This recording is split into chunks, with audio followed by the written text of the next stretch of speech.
വിഴിഞ്ഞം അന്താരാഷ്ട്ര തുറമുഖത്തിന് കേന്ദ്രത്തിന് വയബിലിറ്റി ഗ്യാപ് ഫണ്ട് വാങ്ങാൻ മന്ത്രിസഭാ യോഗത്തിന്റെ അനുമതി. 818 കോടി രൂപയാണ് VGF തുക. ടിൻഡു ദാസ് ചേർന്നു. ടിൻഡു, വിവരങ്ങൾ എന്താണ്?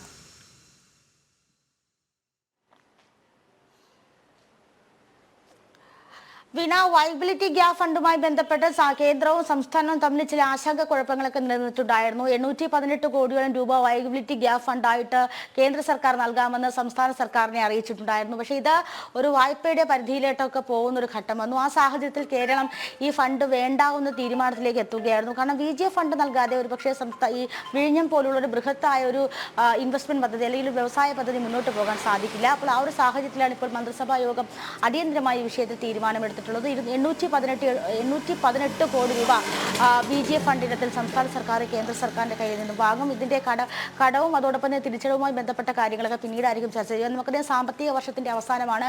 അപ്പോൾ ഒരു സാമ്പത്തിക പ്രതിസന്ധി ഉണ്ടാകാതെ വ്യവസായ സംരംഭങ്ങൾക്കൊക്കെ കൊടുക്കാനുള്ള VGF തുക, ഈ PPP മോഡൽ പദ്ധതികൾക്കൊക്കെ കൊടുക്കാനുള്ള VGF തുകയൊക്കെ കൊടുത്താൽ മാത്രമേ അടുത്ത ഘട്ടത്തിൽ വളരെ സാമ്പത്തിക സുരക്ഷിതത്തോടു കൂടി മുന്നോട്ട് പോകാൻ സാധിക്കുകയുള്ളൂ. അപ്പോൾ അതുകൂടിയൊക്കെ മുന്നിൽ കണ്ടാണ് ഇത്തരത്തിൽ തുക വാങ്ങാനായിട്ട് തീരുമാനിച്ചിരിക്കുന്നത്. ഇന്ന് ചേർന്ന മന്ത്രിസഭാ യോഗമാണ് ഇത്തരത്തിൽ തുക വാങ്ങാനുള്ള ഒരു തീരുമാനത്തിലേക്ക് എത്തിയിട്ടുള്ളത്. അപ്പോൾ ഉടനടി ഇതുമായി ബന്ധപ്പെട്ട കാര്യങ്ങൾ കേന്ദ്രത്തെ അറിയിക്കുകയും ആ തുക കൈപ്പറ്റാനുള്ള തീരുമാനങ്ങളിലേക്ക് സംസ്ഥാനം കടക്കും. വീണ, ഓക്കെ, ശരി ടിൻഡു.